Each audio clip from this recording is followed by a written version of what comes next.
Welcome to Alone, the off-grid glamping edition.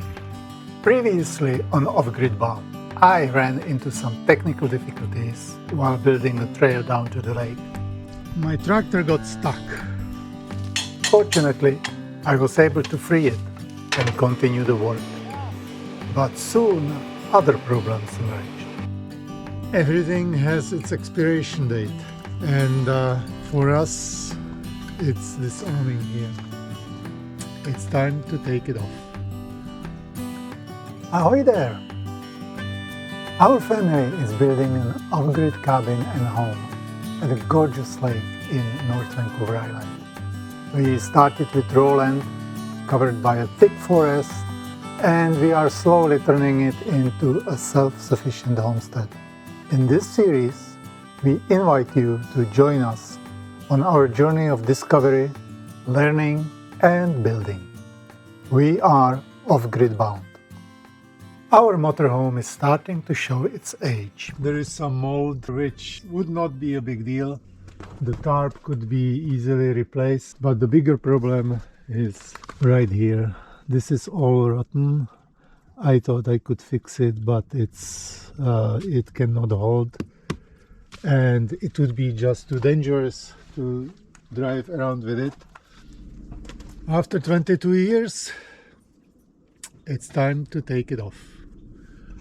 So my plan is to remove these, take the roller out, and then slide it out.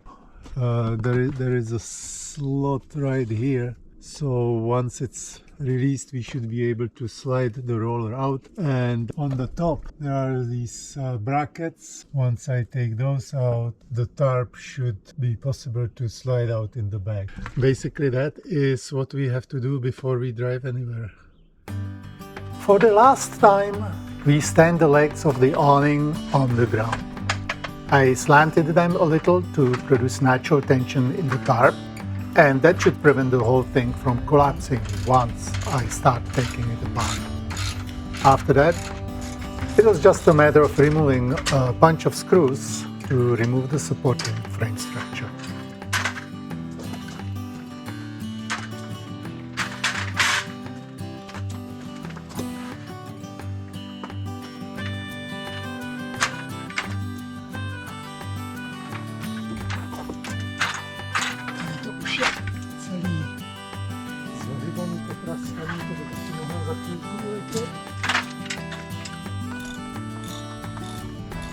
The big question was, how can we handle the tarp itself?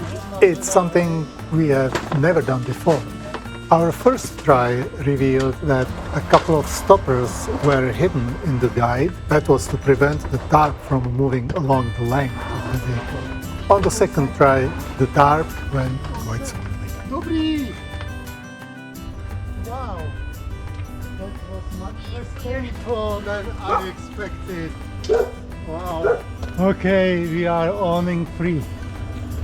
So we just need to fill those holes there and there.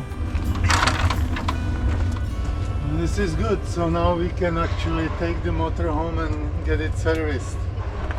All we need to do is to remember all the holes that need to be filled. It's okay, I'll follow the student history.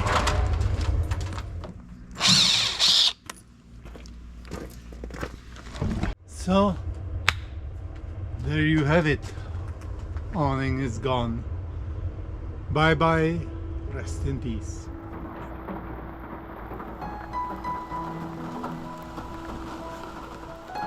Just as we finished removing the awning, a few rainy days followed, and with that, another setback.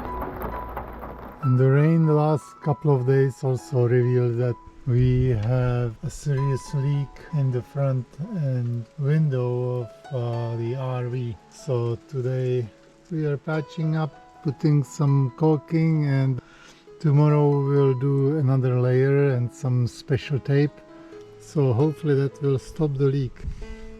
There is always water everywhere here. So it stopped raining, it was pouring all night. We had a little puddle inside, and now that the weather is nice, Mama is fixing it up, hopefully for good. Well, now it started really pouring. All that rain delayed my trail building project, and it was time for Mama to leave. I will spend the next 9 days alone glamping in the rainforest. So I have been here all by myself for just over a week now, and of course, being in North Vancouver Island and having watched a bunch of seasons of the Alone show, it always, whatever happens here, reminds me how easy we have it in today's society, in the modern life. I am not, for most part, bushwhacking in the forest. I have a vehicle, I have gas, I have food, I can drive to the store to get food. When I compare it to the conditions that people in the Alone show experience in their survival quest, not far from here, in Quatsino Sound, I live in absolute comfort. This is a 5-star wilderness. We call this our quarter-bedroom apartment. So here is the kitchen, has a stove with propane. I can turn on a heater and have some hot water. Here is a random storage slash guest bedroom slash reading nook. We have still that leak there that I need to attend to as soon as the weather gets better. This is the Captain's Bridge. Here is the dining room, which mostly serves as an office. I have a bunch of computers and I actually sit here, and that's my working area. Here is our fridge that I replenished yesterday. I didn't want to buy much because I will be leaving tomorrow, so basic necessities. We have a freezer with an ice cream in it. This is the pinnacle of comfort. A microwave. Here is our shower that in the 22 years of us owning this vehicle was never ever used as intended by the builder.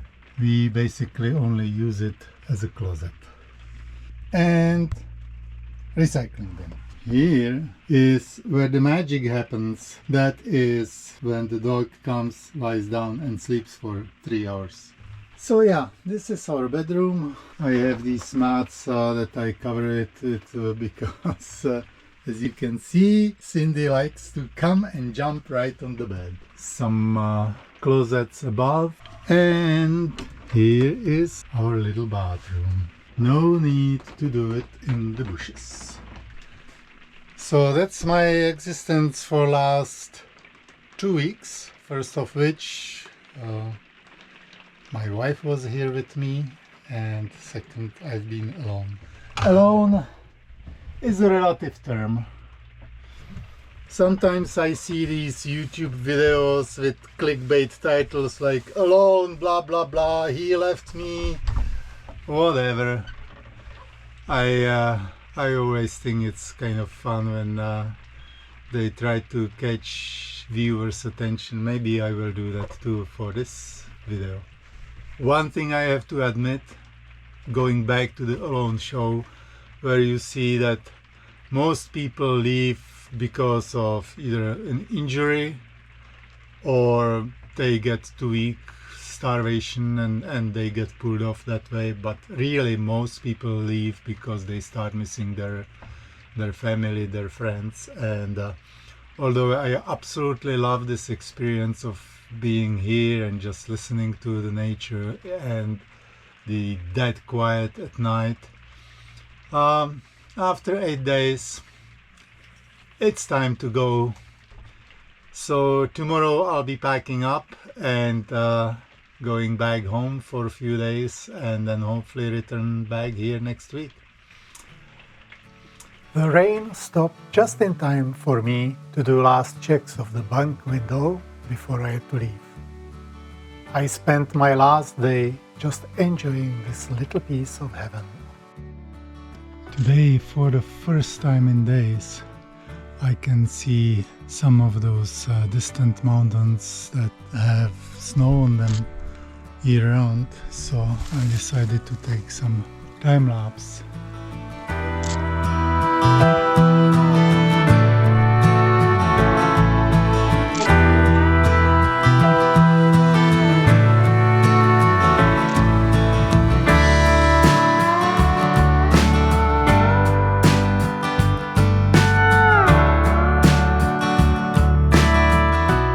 We will be back soon to build a gazebo and finish the trail down to the lake. After that, we will start an exciting new project.